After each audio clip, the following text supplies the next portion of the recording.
Bismillahirrahmanirrahim. Assalamualaikum warahmatullahi wabarakatuh. Selamat pagi menjelang siang. Om Swastiastu, Namo Buddhaya, salam kebajikan. Tabi pun. Perkenalkan, nama saya Ibu Ratna Dewi SPD, berasal dari SDN 01 Setiatama, Kecamatan Gedung Aji Baru, Kabupaten Tulang Bawang.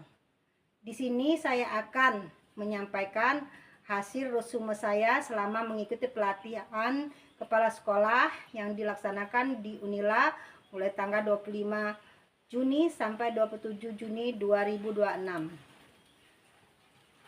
Dari materi yang saya terima, di sini saya mendapat ilmu tentang transformasi yang berkelanjutan.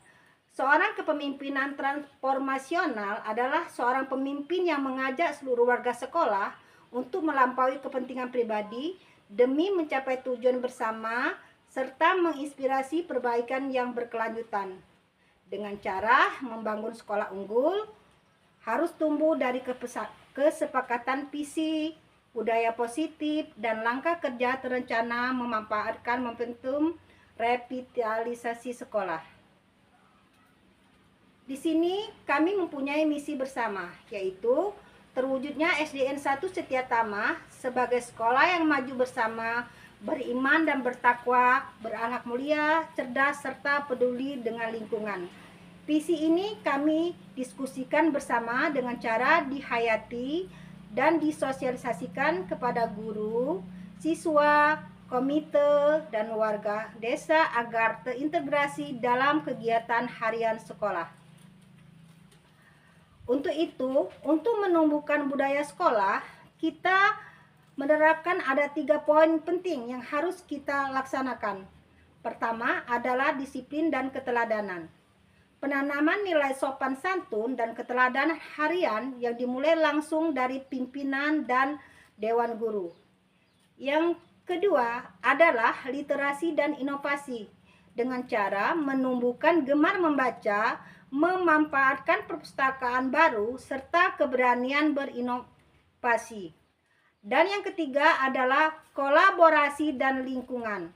Kerjasama tanpa membedakan latar belakang dan menjaga fasilitas hasil revitalisasi sekolah. Peranan seorang pemimpin dalam budaya itu mempunyai poin yang sangat penting.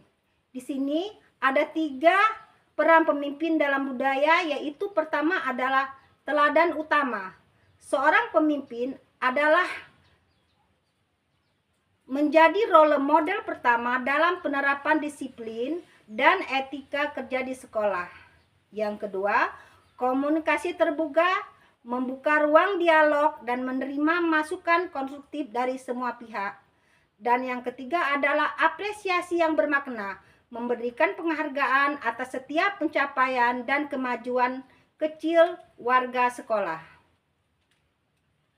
Untuk itu, kita mempunyai strategi pengelolaan di sekolah. Di antaranya, 1 adalah kurikulum dan pembelajaran.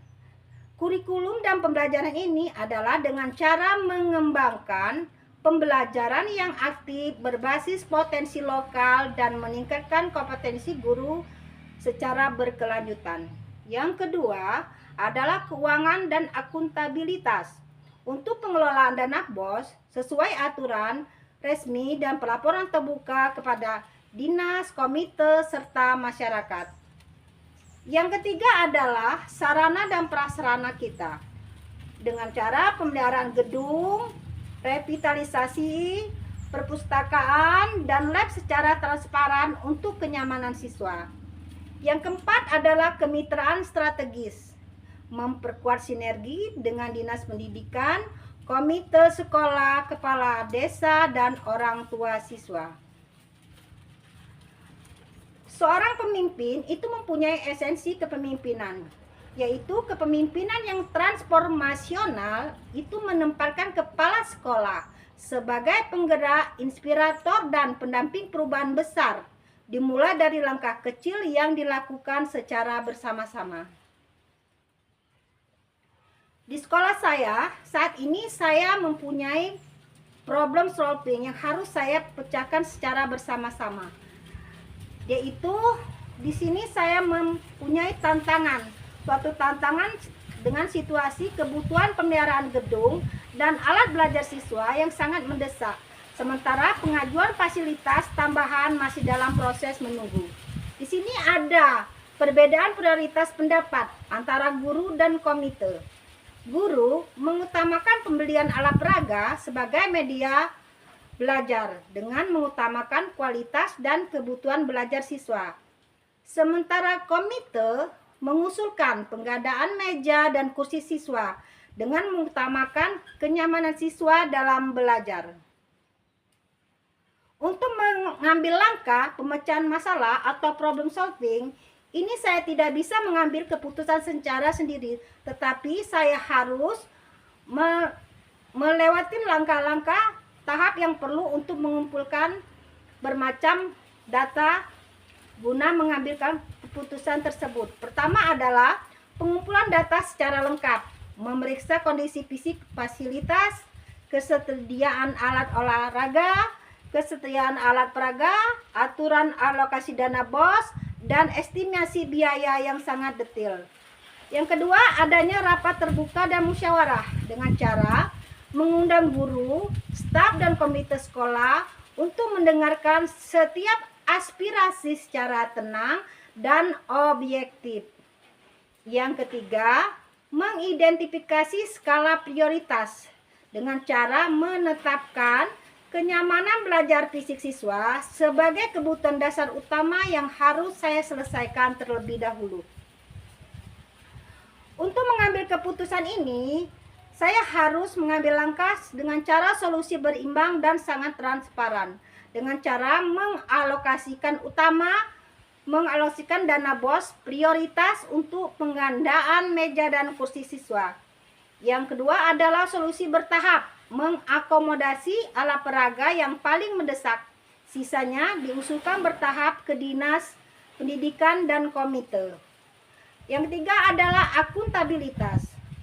Keputusan ini harus dicatat secara tertulis dan disampaikan secara terbuka kepada seluruh pihak.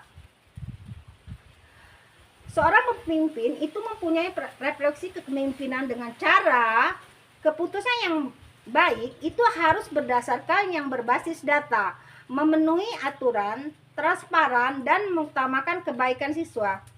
Kepemimpinan bukan memaksakan kehendak, melainkan membawa semua pihak menerima keputusan yang terbaik. Baik, demikianlah hasil pemaparan dari saya. Semoga bisa bermanfaat. Terima kasih atas perhatiannya. Mohon maaf segala kekurangannya. Saya akhiri. Wabillahi taufiq wal hidayah. Wassalamualaikum warahmatullahi wabarakatuh.